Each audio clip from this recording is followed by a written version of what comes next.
அண்ணாச்சி எல்லாத்தையும் எடுத்துங்க, ஒரு விலை போட்டு கொடுங்க. இப்படி சொன்னால் எப்படி? விலையை நிர்ணயமாக சொல்லுங்கள், எடுத்துக்குவோம். என்ன நிர்ணயம் பண்ண சொல்லுங்க? எல்லாத்தையும் எடுத்துங்க அண்ணாச்சி. நீங்கள் இப்படிலாம் பேசி நான் பார்த்ததே இல்லையே. 3 பையங்களும் பொண்டாட்டி பின்னாலே போயிட்டாங்க.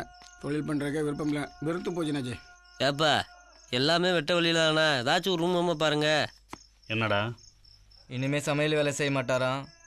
கடையை விற்றுட்டு எங்கேயோ காணாத இடத்துக்கு போக போகிறாராம். ஏன் தெரியல, வந்த வேலைக்கு பேசிகிட்டு இருக்காரு.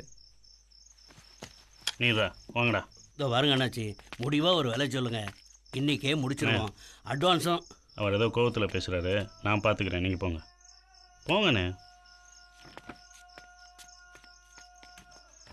என்னாச்சு?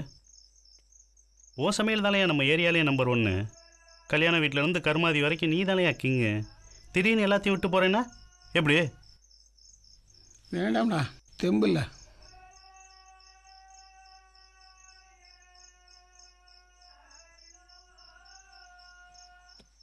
நாங்கள் இருக்கோம். கஷ்டம்டா, எங்கெல்லாம் படித்தவங்க, 4 காசு இருக்க வீட்டு பிள்ளைங்க. யோ, காசு இருந்தால் அது வீட்டோட, நாங்கள் தனியாக என்ன செஞ்சோன்னு ஒன்று இருக்குல்ல, எங்களை உன் பிள்ளையா நினச்சிக்கோ.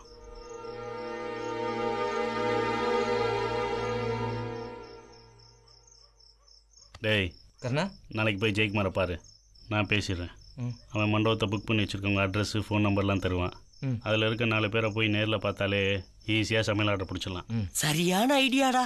இப்பத்தே என் வாழ்க்கையில ஏதோ ஒரு மூலையில ஒளி தெரியுதுடா. சரித்தே, நல்ல சவனா, கிளம்பி போவோம்.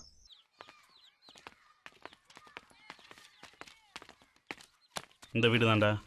நீ இங்கே நில்றா அதிர்ஷ்ட ராஜா. டேய், இவனை யாரும் பாத்துறாம நீ பாத்துக்கடா. என்ன இங்கே நில்லுந்தா வார. என்ன விஷயம்? சமையல் ஆர்டர் எடுக்கணும். வீட்டில் பெரியவங்க யாராவது இருந்தால் வர சொல்லுங்க. எங்களுக்கு எல்லாமே எங்க சின்ன மாமா தான். இப்போ அவர் வந்துருவாரு, நீங்க அவர்கிட்டயே பேசிக்குங்க. பாயா, உங்க சின்ன மாமே வரட்டும், என்கிட்ட நிற்போம்.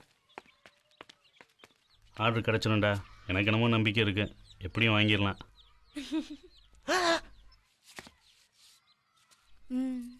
ஆத்தாடி, டேய் பொழப்பு தேடி வந்திருக்கோம்டா, மண்ணலி போட்டுடா உன் கால்ல. கர்ணா எப்படியாவது இந்த ஆர்டரை வாங்கிடுடா, எனக்கு வாழ்க்கை கிடைச்சிரும்டா. மாமா, சமையல் ஆர்டர் கேட்டு யாரும் உங்களை பார்க்க வந்திருக்காங்க. யார் அது? எங்கே இருக்காங்க? யாருன்னு தெரியல, சந்தில நிக்கிறாங்க.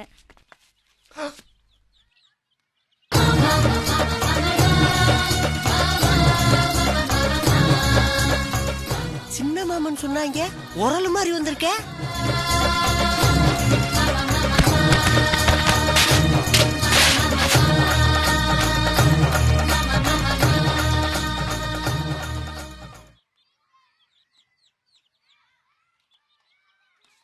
வாடா. ஊருக்குள்ள ஒருத்தை விடாமத்தான் சண்டை போட்டு வச்சிருக்கீங்களா? சல்லிப்பேலோடதான் நான் சவாசம் வச்சிருக்கேன் முருக்கு. ஏய் தம்பி,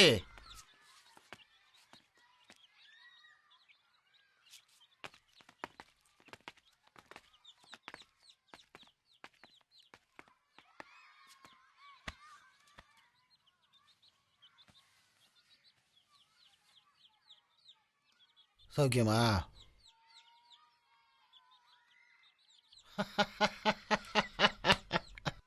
உனக்கு நான் ஏன் வேறு யாரையா செய்ய போகிறேன்? ஆர்டர் தானே, எடுத்துக்க, நல்லா பண்ணு.